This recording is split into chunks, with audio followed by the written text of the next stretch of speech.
Welcome to the Year of the Movie podcast, the podcast where we talk about movies from the year of the movie 2023.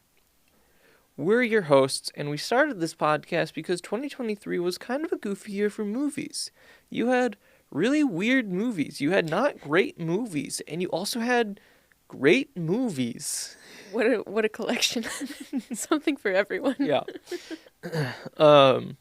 If you like this podcast, please consider supporting us on Patreon, reviewing and rating wherever you listen to your podcasts, following on Instagram, subscribing on YouTube, ringing that bell, etc. Etc. We're now on our more consistent every other week schedule because we're very busy. I've been on a short film and you've been on a feature film. Mm-hmm. How's that? It's been good. That's good. Yeah. This is a movie podcast. We It can is. talk about movies that we're working on. That's true. Yeah. In a very limited capacity. Because you signed an NDA. I sure did. I can tell you I'm having a good time. But do you know what we can talk fully about? Oh, and we should. And we will.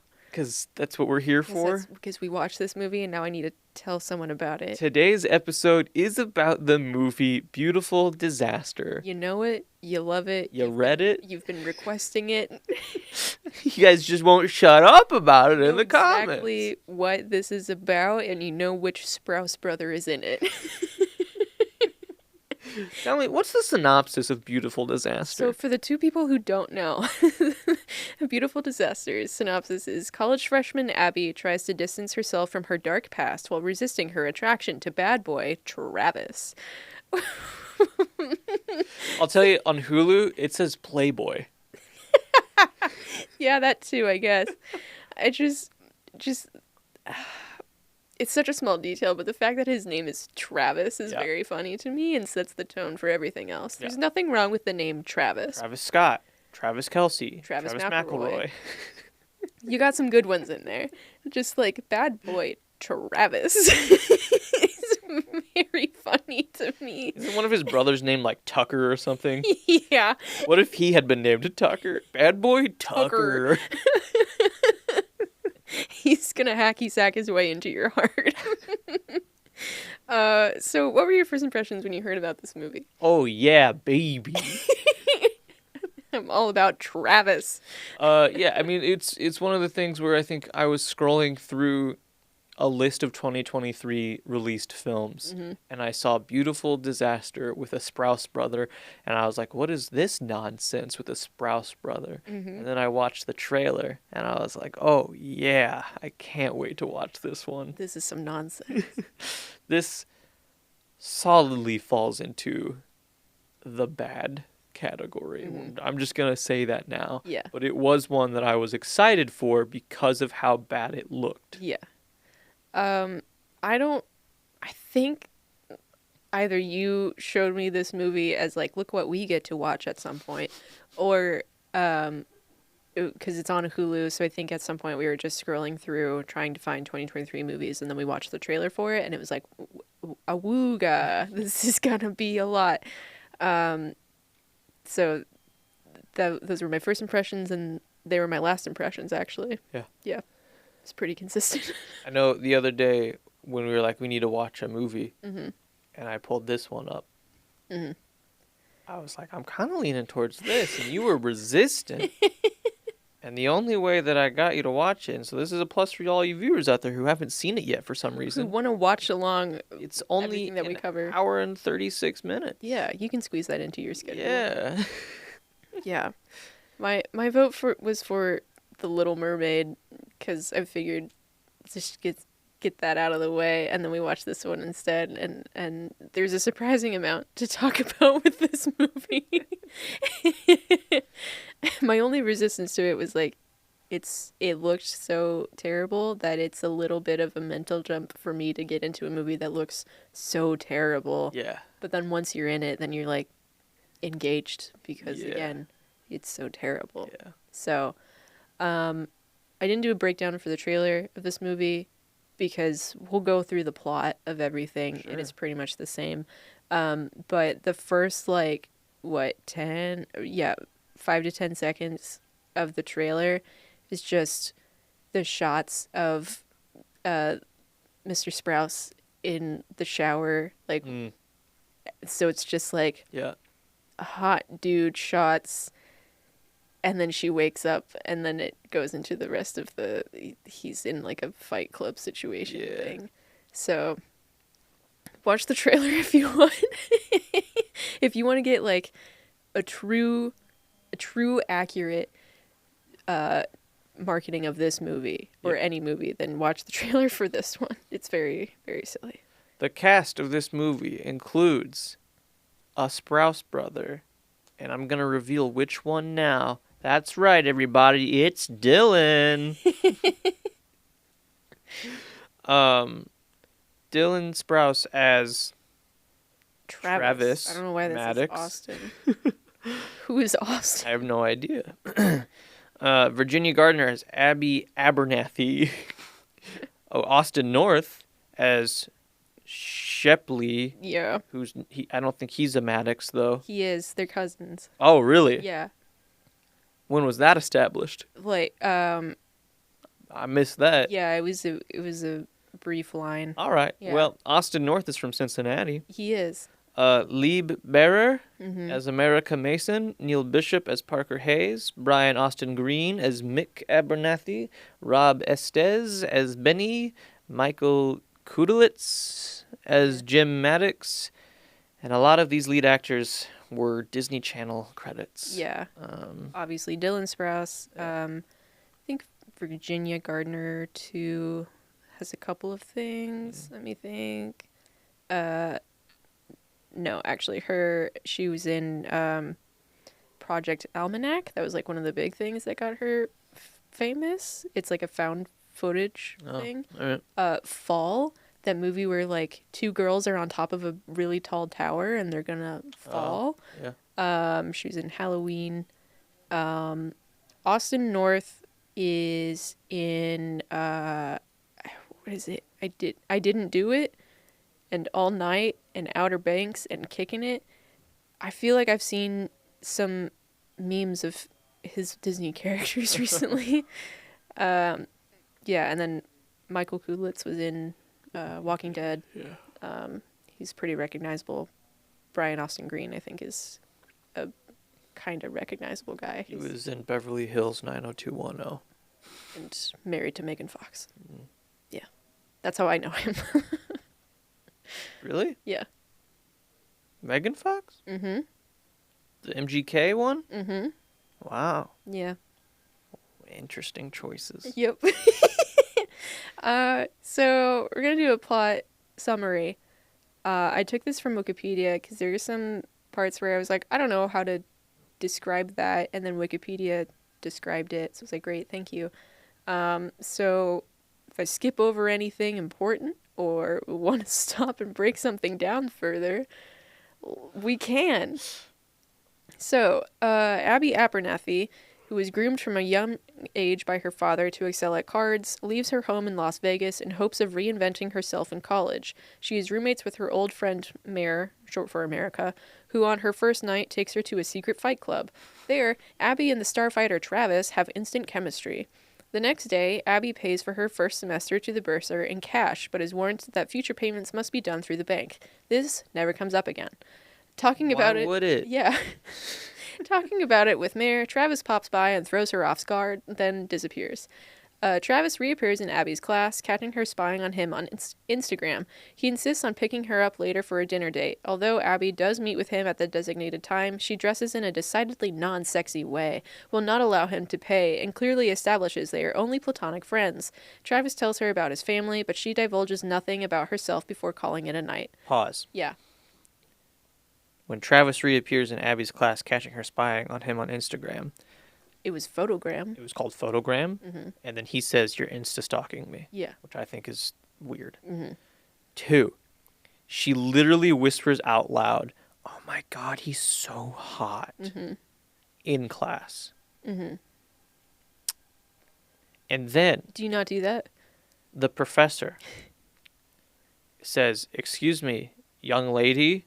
Because she's talking to Travis. Yeah. Yeah. So the professor's like, do you have thoughts on this matter about game theory? Yeah. And then Abby's like, actually, yeah. And says all of this stuff. And then the professor is like annoyed that she knew the answer. Yeah, she's like, have you been reading ahead? Yeah. And then Abby is like, a little bit. And the professor goes, ugh. What? Yeah, it's a weird. There's many weird choices in this movie, and a professor not wanting to teach students is, I guess, one of them. Okay, she divulges nothing about herself. When Abby's dorm has a water issue, Travis's cousin and Mayor's boyfriend, Shepley, let Abby stay in their apartment. Sharing with Travis, he offers Abby a spot on his massive bed, but in the morning she accidentally stimulates him. Pause. The bed is regular sized. It's a regular sized bed. It's at least a full. The it's apartment, a queen at most. The apartment has a couch. And then he's like, you gotta stay in the bed with me. It's settled. She's sitting at the kitchen island and she's studying.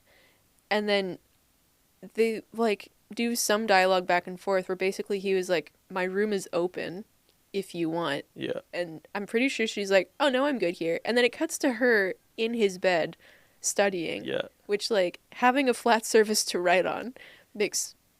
Why didn't she stay in the kitchen? Yeah. And then... And then he comes in and they go to bed. Yeah. And then in the morning... They're sleeping. They're not touching. No. But Dylan Sprouse's character has a morning erection. And it's at flagpole. It is straight up and down. Yeah. So, realistic. And then she's sleeping, and she's, like, dreaming, and she rolls over, and her hand lands on him. On his erection. On the part of his body that is perpendicular to the bed. Yeah.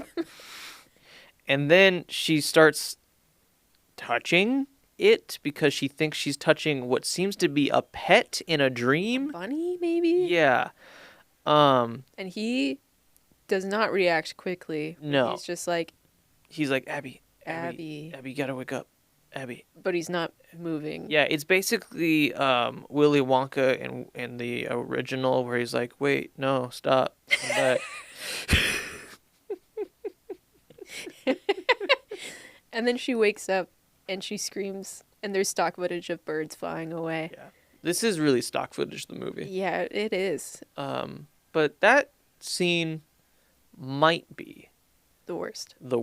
Yeah. Like, it was just... That was porn. Yeah. I don't care if you're not seeing anything, but it was just straight porn. It is fully saying, like, part is being touched. Yeah. Here's the part being touched. You can clearly see it through a blanket. Yeah. So that, yeah. Anyway, Game on. Abby meets this guy Parker in another, like, weird physical comedy scene, which it did make me laugh because it came out of nowhere. Yeah. She is jogging through campus, and then someone, like, throws a frisbee. Classic frisbee scene. Classic frisbee. You gotta throw it. Yeah. Back to him. She throws it back, and it just whips into Parker, and she doesn't even throw it. She just, like, swings her arm, and then Parker's walking behind her, and she just hits him in the crotch. Yeah. He doubles over. Yeah. It's a meet cute, I guess. He's crying. He also, no disrespect to the actor who plays Parker, he looks way older than her. Oh, he's to the point, for sure in his 30s. Yeah, where, like, we're like, this is either a grad student or a professor. Yeah. Turns out, grad student. So they meet.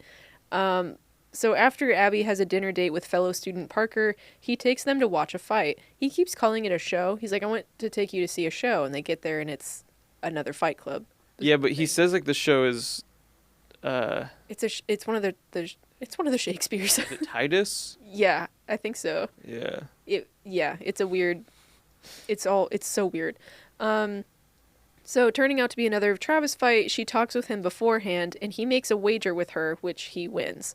The wager is that, because like the dude that he's fighting is big and scary. Yeah. Abby is like, you have to stop.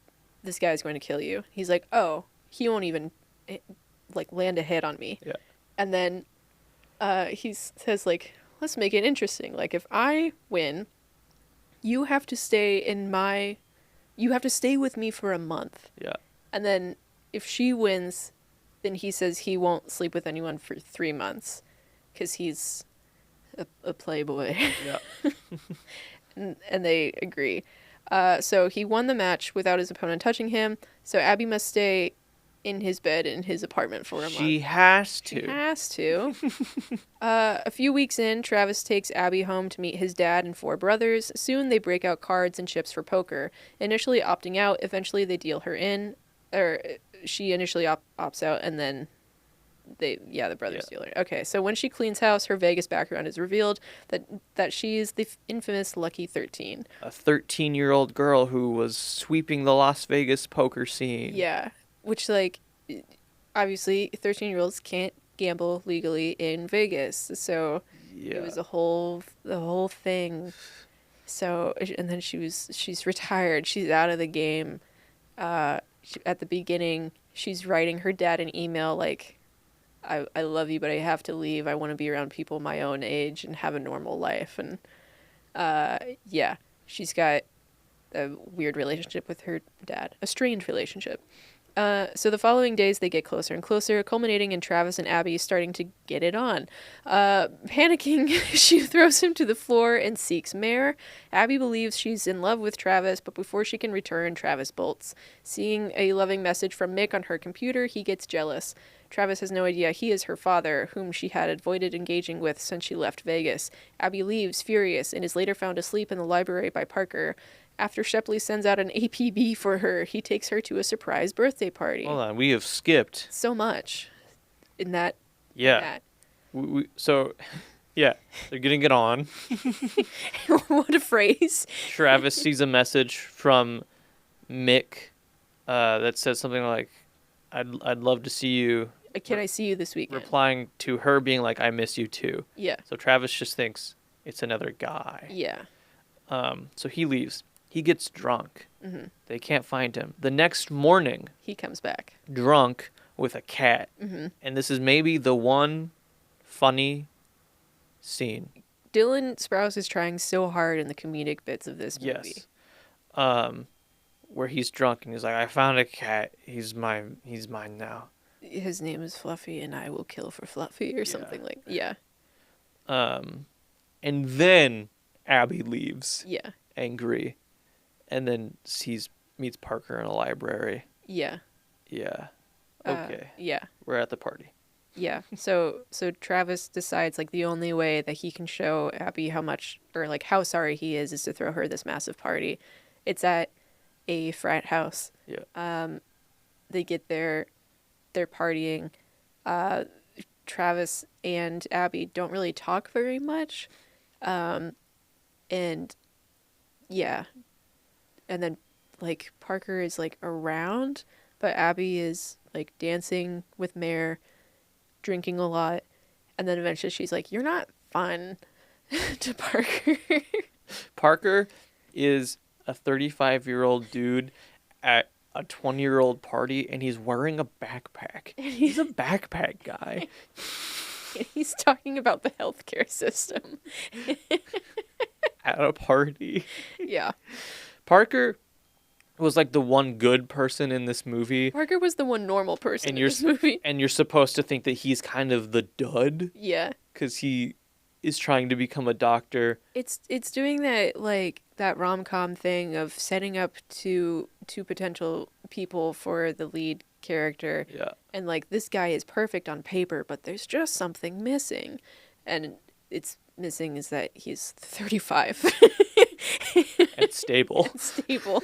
And he doesn't want to hang out with drunk underage people. Yeah. Which is fair. Yeah. He's got a backpack and he's ready to go. Yeah. And so she's dancing. She's trying to dance with him, but she's just doing it to make Travis jealous. And Parker's like, he's back there, you know. And she's like, what do you mean? Yeah. He's like, Travis. And she's like, no, I want to be here with you. Yeah. And then he leans in for a kiss, and she like backs up. And he's like, see? You see? Yeah. That's the one part where I was like, I'm not fully on Travis's side because there was just no warning. It was just leaning. On Parker's side. Yeah. It was leaning in for a kiss, and it's like, well, no matter what, that's not a good test. If just someone going like, ugh. Yeah. Okay, birthday party. Drinking and dancing all night. Travis finds Abby, stopping her drinking, and nurses her. Thanks to him, by 1 p.m., she wakes up hangover-free. That was the one part where I was like, wow, this is a surprising amount of detail in this one sentence. Yeah. That's a line straight from the movie. So after Travis gives her a full-body massage, they finally make love. This is the Wikipedia description? This is the Wikipedia description. In the morning, back at her dorm, a car is waiting for her as her dad has a great debt to Benny. That's right, her dark past is back. And it came in a Mercedes G-Wagon. Yeah. So, heading back to Vegas, supposedly so Abby can pay back her father's $100,000 debt. She is successful and about to leave the casino. She earned a bunch of money. When a security guard she knew growing up stops her, he confiscates the money as she's under 21.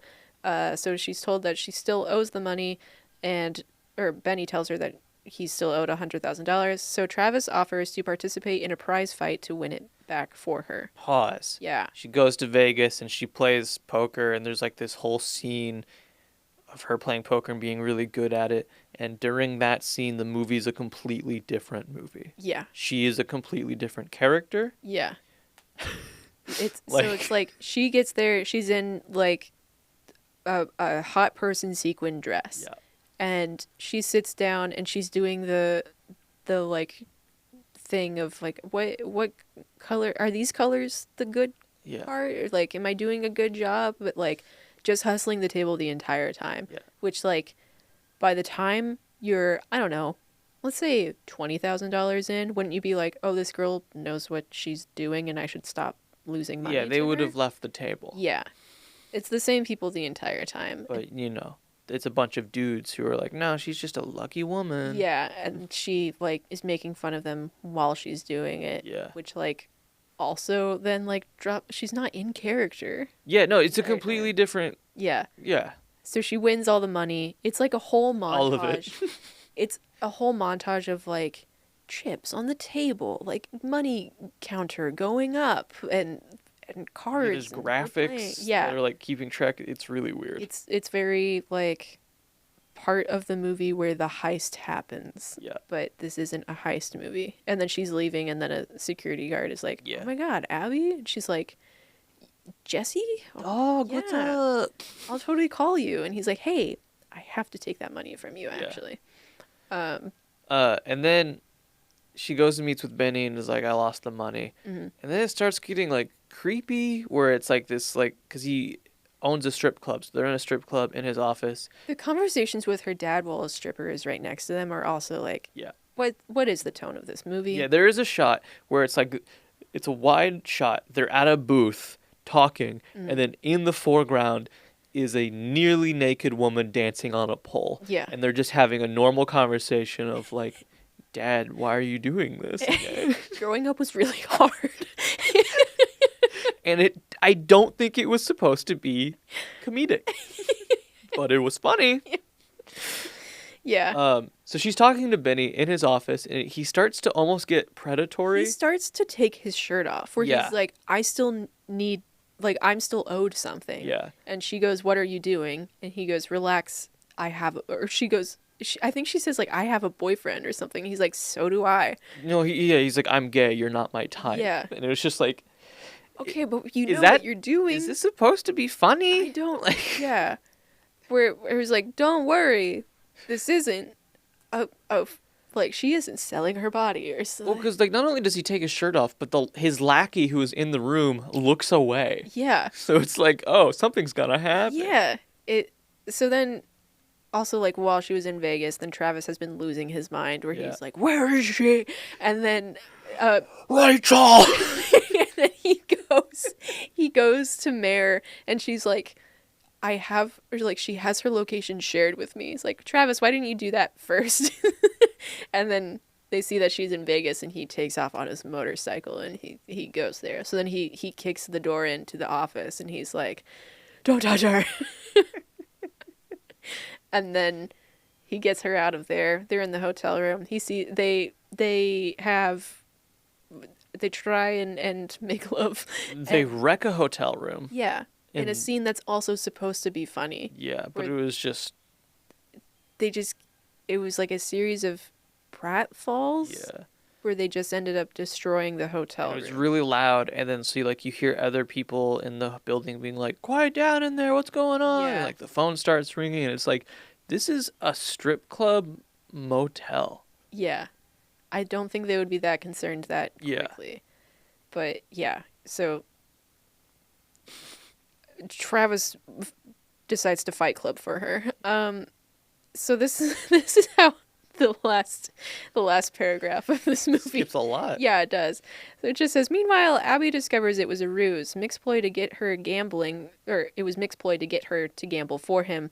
She gets the money back with a taser, then heads to stop the fight. Starting a fire as a distraction, she and recently arrived Shepley rescue Travis. She did not start the fire. She did not. The fire was Yeah. it just happened. Yeah. So, okay, so Travis leaves a message where he's like, hey, Pigeon, because that's his nickname for her. Pigeon or Pidge? Yeah. Hey, Pidge. Pidge. Hey, sweet baby. My sweet baby, beautiful darling girl. My Pidge. Hey, Pidge. And she's You like, want to get it on, Pidge? she says, why do you call me Pigeon? He's like, because pigeons are doves. So, like, birds and pigeons are doves, but, like, they're beautiful on the inside. You're like you're the street rat version of a dove. You carry my messages. Anyways, take off clothes now. Oh, that's another thing. You see Dylan Sprouse's butt three times. Yeah. So, go watch it. There's something. For everyone. So, okay, yeah. So she gets the message from Travis where he's like, "I'm going to Fight Club for you, so you can get the money." I'm going to, like, real Fight Club Yeah. for you. And then, she's like, "I have to stop this." And Travis told her there was a rental car in the garage for her, and he's like, "Go back to college," which is San Francisco, Sacramento. Yeah. And so she goes to the garage to like find the car, and then her dad and Jesse, the security guard who stopped her, are in the garage, and they're like, I can't believe we tricked your daughter into giving us $100,000. And then she comes around the corner and she tases Jesse, and then she yells at her dad, and he's like, Can I get my stuff out of the car? And she's like, get out of here. So, her dad is the bad guy. Yeah. Yeah, she finds out where the fight is. She goes, and it's just a montage of Shepley like hyping up Travis. Travis fighting a big guy named Chernobyl. And he gets just destroyed. Yeah. And then cut with Abby waiting in line trying to get into the fight. Yeah. And then I think someone throws away a cigarette or something, and then that's what starts the fire. There is a spark, Yeah. but yeah. There's faulty wiring or something. It's not like Abby is like, I'm going to become an arsonist to save my bad boy boyfriend. Yeah. So, yeah, that happens. They get out of the ring, and then it's like the next day or later on, time is weird. It's like always sunny in this movie except for one scene, so it's hard to tell what time is. But and even when it's not sunny in the scene, they clearly filmed when it was sunny. Yeah. So Shepley is on a motorcycle, not doing a great job, and they're like, he'll be fine. And then they look in the they look in the car, and Travis is like, whose bag is this? And she's like, it's Jesse's. He's like, who's Jesse? She's like, it doesn't matter. And then he looks, like, because he needs a shirt or something. And then they look in the bag, and there's a bottle of vodka and the $100,000. And she's like, oh, that's my money, because I won that. And then they don't ever say, like, the title of the movie, but they're like, what if we spent another night in Vegas? That sounds like a disaster. Yeah. And then it's the credits, and it's cut with photos of them partying in Vegas with their friends. Yep.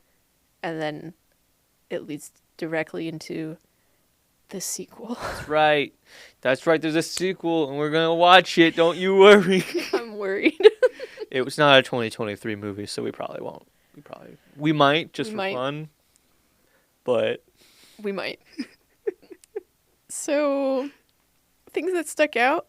My bullet list. Mm-hmm. Number 1. Sure. It isn't good. Yeah, it's not good. That stuck out. It stuck out to me as a tiny detail.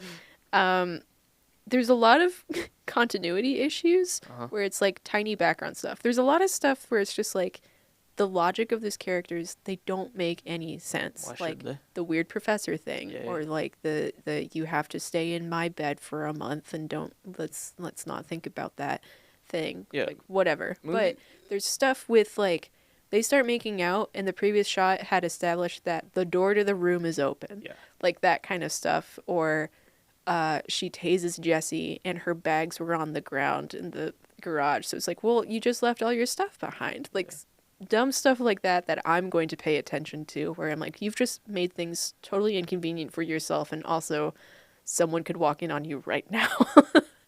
Movies like that, like this, they don't care. I know, Like, but I do. Yeah. What else sticks out to you? The tone of the movie keeps changing, where it changes to a different movie of like the gambling stuff. There's the weird physical comedy things. Abby's dark past is kind of shoehorned in. Yeah. The porn. It is a porn. That's one of the genres.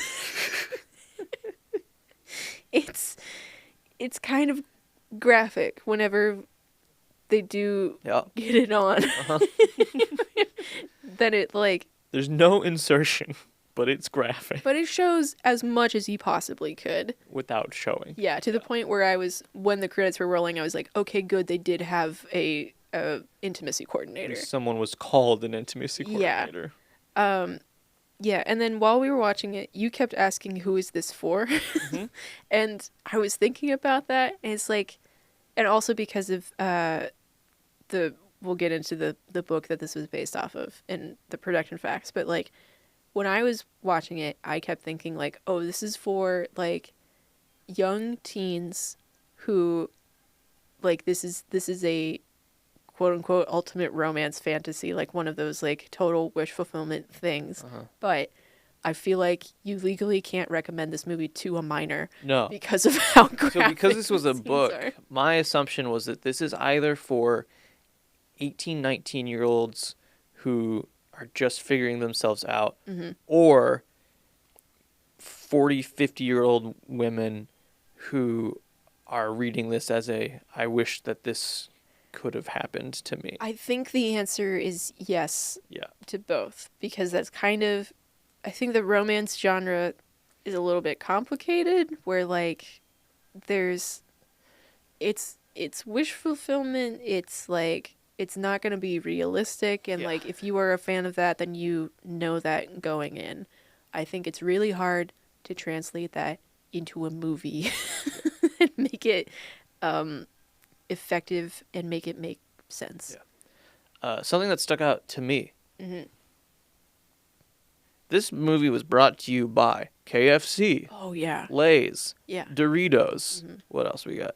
Was there something else? Some sort of soda, probably. Photogram. Photogram.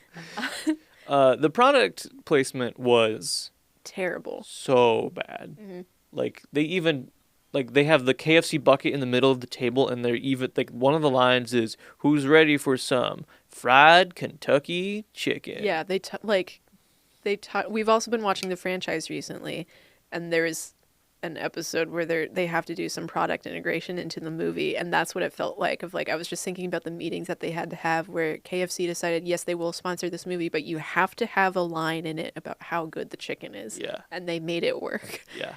Unfortunately. So that was rough. We didn't mention Travis's 4 brothers. Travis's 4 brothers. That all have T names.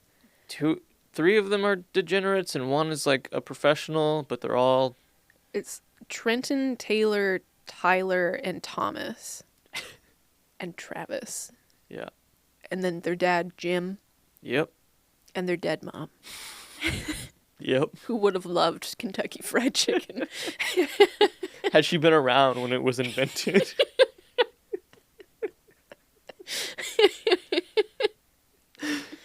Yeah. Anything else from this beautiful disaster? Dude, so much of this was just rough. So, like, I don't even know where to begin with talking about it more than just, like, the plot, because... I'm trying to remember... It's a problematic movie. It's really problematic. You watch it and you go, oh no. I'm trying to remember what it was exactly, because it also is like one of those bad movies that kind of just washes over you, so I don't really remember the details from watching this 2 days ago. But, like, I know there was a part where I was just, like, covering my mouth. Where it was just like, oh god, this is a lot. It might have been the Office thing with Benny, of, like, him taking his shirt off, or... There's just a lot. There's just a lot. It looks bad. Yeah. Like... Oh, all the stock footage. We mentioned that. Yeah, stock footage. Like montages. We'll get to why there's stock footage. Yeah. But, like... Old stock footage. It's old stock footage. Like, this takes place in 2008 Vegas.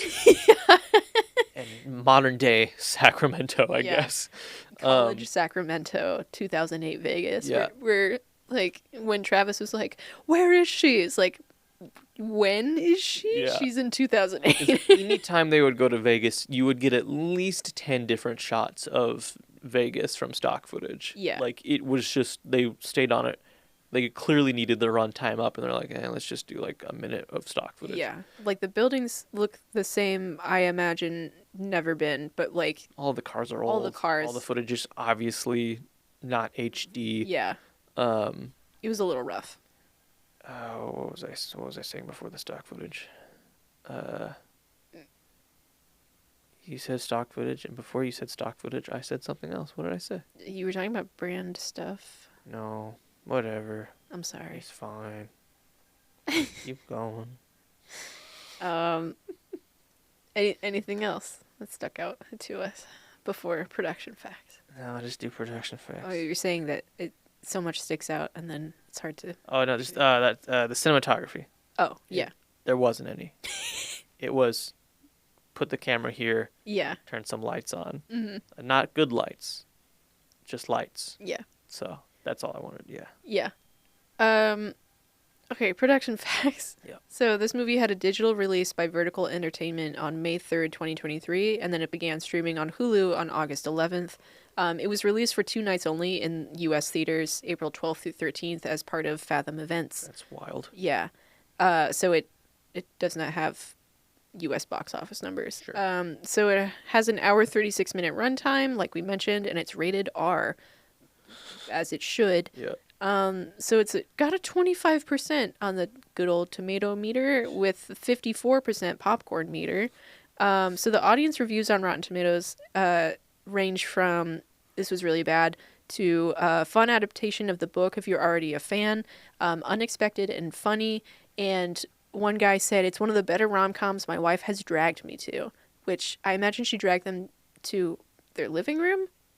Yeah. Because this wasn't in theaters. Unless they went to the Fathom events. They might have been a Fathom head. And I would imagine one of the better rom-coms my wife has dragged me to because there was fighting. Yeah. And the physical comedy maybe landed for him. And then the critic review that I found on Rotten Tomatoes is, for a movie I think is supposed to be sexy, it kept making the strangest choices. Yeah. Yeah. I like that even critics were like, I have no... Yeah. I can't... Yeah. The budget for this movie was allegedly, according to one source that I found, $25 million. I don't believe this number. I think that's way too high. Yeah. I would say maybe 10. Maybe, but But with where they filmed, yes. maybe they Yeah. So I don't know where I put it. But they filmed in Bulgaria. it looks just like Vegas and Sacramento. They filmed in Bulgaria because it is cheap. It's one of the most cost-effective countries to film. And for for needing to shoot in Sacramento and Vegas, for having those options be too expensive to then decide, let's go to Bulgaria, 25 million sounds way too high for that. Yeah. The only thing I could think of is like Mr. Sprouse costs money or something. Like, yeah. I don't know. So it has earned money, or it hasn't made money, but people paid to see this. It has earned $6.9 million. That's international box office only because of the Fathom Events thing. The biggest markets were in Germany and Russia. It earned like a couple million in each. Right. Yeah. I did not find significant streaming numbers for this movie. Yeah. It's been pretty under the radar, I would say. So the production timeline is, so in 2011, Jamie McGuire self-publishes her new adult novel, young adult genre, called Beautiful Disaster. It eventually ends up on the New York Times bestseller list. She gets publishing deals from that. So in 2012, Warner Bros. Entertainment options the film rights. The project never goes into development, and their option expires on May 13th, 2014. And then nothing happens until 2020, when Voltage Pictures options the film rights. And then production begins, I think, pretty immediately in 2021, with Roger Kumble directing. His credits are Cruel Intentions and the After series, which I have a little more about. And then, the film was shot in Bulgaria. And then it's out now. So pretty straightforward timeline once someone did pick up the rights. No awards listed on IMDb. No tagline listed on IMDb, which I was surprised by. I feel like this film would go into marketing. Yeah. But, so this section in my notes is called Jamie McGuire Books and Controversy. Oh. So there's some books in this series. Uh-huh. So the Beautiful series, this is mostly from Wikipedia. So Beautiful Disaster in 2011. Sure. Walking Disaster 2013. Oh. Almost Beautiful in 2022. What? And then the short story Mrs. Maddox was in 2012. And then A Beautiful Wedding was 2013. And Endlessly Beautiful, which is extending chapters, that was published in 2016 to 2017. The short story, Mrs. Maddox, and then A Beautiful Wedding is also a novella. Okay. And then there's the Maddox Brothers series, which is Beautiful Oblivion in 2014, Beautiful Redemption in 2015, Beautiful Sacrifice in 2015, Beautiful Burn in 2016, A Beautiful Funeral in 2016, and then the novella Something Beautiful in 2015. Okay. So there's a whole universe. I'm not liking what I'm reading right now.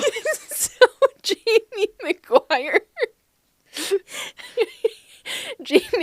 McGuire is also an anti-vaxxer.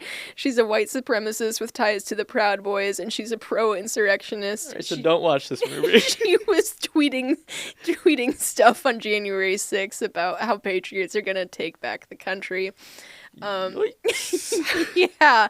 Yeah. So she started self-publishing her books, and then she got the publishing deal after Beautiful Disaster became popular. And then she was eventually dropped from her publishing deal and started self-publishing again. And then the novellas also seem to be mostly self-published. So, like, she goes back and forth on, like, if she's doing self-publishing or not. It seems like she is, like, she was like a pioneer of the young adult romance industry and like getting deal rights and stuff like that. But so romance genre fans were against this movie being made because of, one, McGuire as a person, but also because of the physical abuse element in the book relationship. Yeesh. Which I did not look into further because I was like, cool, great, thank you. I don't actually want to read anymore. This is why I was laughing on the couch when I was reading stuff about this movie, and it was like, we'll have stuff to talk about on this podcast. And like we mentioned, there is a sequel to this movie, Beautiful Wedding, that came out in January 2024. So it was announced that there would be a sequel in September 2023. So like a month after it came onto Hulu, they were like, guess what, guys? We got another one.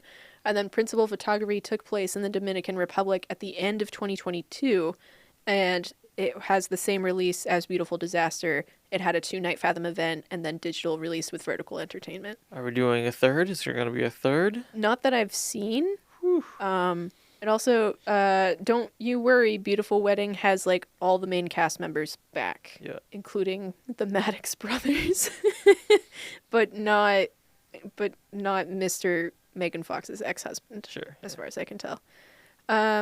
So, and then more about Voltage Pictures that produced this. It was founded in 2005 by Nicholas Chartier, and their first in-house production was The Hurt Locker. Oh, wow. Yeah. So, you know, pretty successful. They've won some Oscars. Yeah. So... Clearly. Yeah. Right-leaning. A little bit. So they produce and finance many genres, but they've had recent success with YA romance with the movie series After. The first film earned $70 million. And then the fifth film in the series, After Everything, came out in 2023. So I guess we can watch just the fifth of the series. What comes in between After and After Everything? Oh, do you want to know? After a week? Hang on, let me find... a month. Okay, let me find the thing. After some things.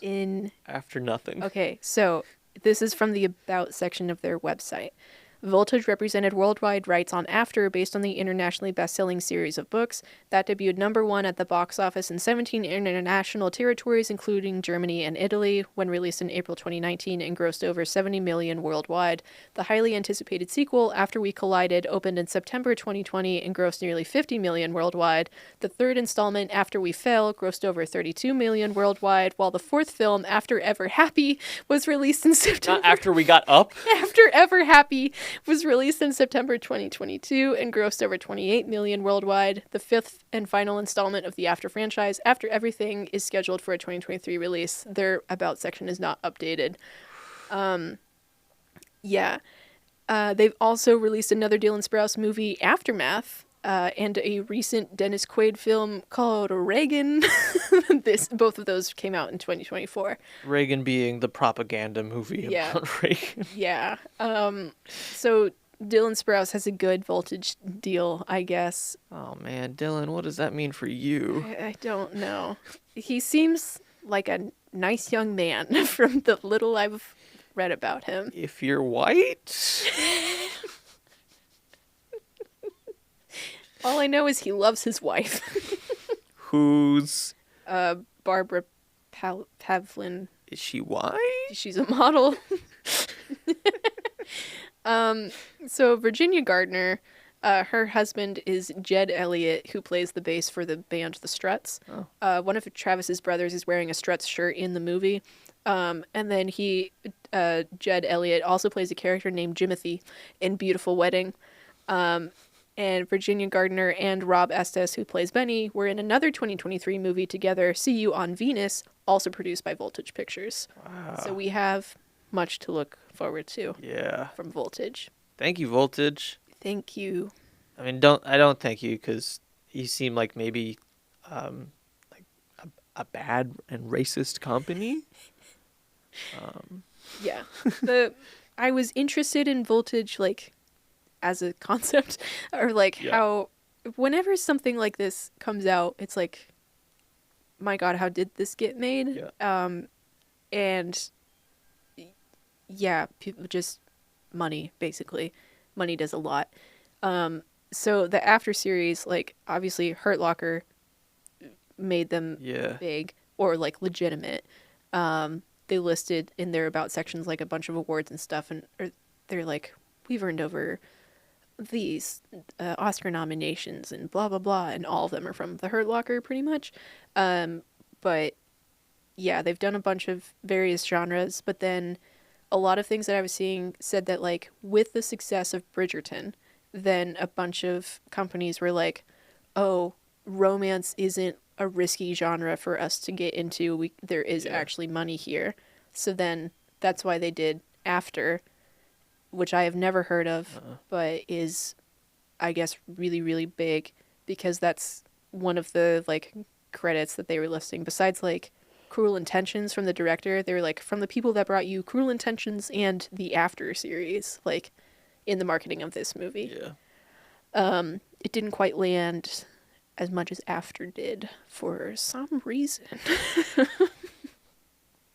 So I think that's the end of Beautiful Disaster. Maybe And just the beginning. in just the beginning of a beautiful wedding. Beautiful Wedding. Maybe at some point we'll watch Beautiful Wedding, but I don't know. Make it a bonus episode. Yeah. All right, our rating. Yeah. We rate movies out of 4 with 5 options. Yep. 0 out of 4 is, oh no. Oh. Oh gosh. Oh no. 1 is it was a movie. 2 is well made or enjoyable. 3 is enjoyable and technically good. 4 is Oscar worthy. Mm-hmm. I gave it a 0. And I changed my score from a 4 to a 5. I originally gave it a 1 because I was like, yeah, that was a movie. And we have watched stuff where I have not laughed at, and I did laugh at this. Yeah. But you're laughing at it. I was laughing at it. And the more that I was thinking about it, it was just like that was really bad. That's not great. Yeah. And then reading about Jamie McGuire, just like, well, this doesn't help the case that, like, even if you're just judging what's on the screen, this isn't helpful. So I changed it to a 0 because I feel weird rewarding this movie in any way. Yeah. Like, you gave it a 1, and like I looked back and like we gave Robots a 0. Robots a 0. And even that, there was like a couple things that I was like, that's funny enough. Yeah. And then I think you also gave Old Dads a 0. I gave Old Dads a 0. I'm trying to see. Yeah. So it will join our lowest ranking list. So we've got Robots at 0. Yeah. Winnie the Pooh, Blood and Honey at 0. Oh yeah. And then Old Dads at 0.5 average score. Yeah. So I was like, this is, unfortunately, Old Dads is better than this. Yeah, it is. It is. It's substantially better. And it's still a bad movie. Yeah. Congratulations, Mr. Burr. You've done it again. The difference between a 0 and a 0.5 is astronomical. It really is. We also like to talk about other movies that we've watched recently. I haven't watched. I haven't either. We've been really busy. We've been making them. Yeah, we've been just absurdly busy, so it's been a lot of television. Every time that we have said that we're busy in the past has been true, and then we got more busy. Yeah, which is good, but it is good. Yeah, but that's why we chose the hour 36-minute runtime turn your brain off movie. It'll be a while before we get to good stuff. The Scorsese. The Scorsese or the dream scenario of it all. We'd also like to pitch that our short film, Hello, My Name is Friend Man, is finally coming out November 15th, which is 2 days after today of release. Yeah. At 7 p.m. Eastern Standard Time. That's on the Virtual Cocktail YouTube channel. Not Virtual Cocktail Recordings, Yes. but just Virtual Cocktail. The logo is the same, except it's like blue and purple instead of orange and red. If you are on the Virtual Cocktail Recordings YouTube thing, it'll show like related channels. Click on that one. Make sure you watch it. It would really help us. And I will say it's better than Beautiful Disaster. oh, it's Maybe I don't. Let's see. Do you have to say that? I will. That makes it sound like it's like just an okay. I feel you're not selling us I'm very saying, well. you know, Listen, like it's better than Beautiful Disaster. Sometimes it's hard to do self-promotion, and this is something that I feel comfortable saying. It's better than Beautiful Disaster. I'm gonna say maybe it's better than Blood and Honey, and You're saying maybe? I'm saying maybe. It's got some high quality costumes. Why are you not selling our film? Why? Okay, so just listen to me. It's a fantastic short film. It's very funny. It's very meaningful. It's very sweet. There's nothing problematic going on in it. It is infinitely better than Winnie the Pooh, Blood and Honey. Probably Old Dads. It's... Do you want our film to, like... Do you want people to watch it? If they want to, yeah. Follow us places and leave comments, and we'll talk about them on our VHS podcast. But otherwise, we'll see you in a couple weeks. Okay, bye.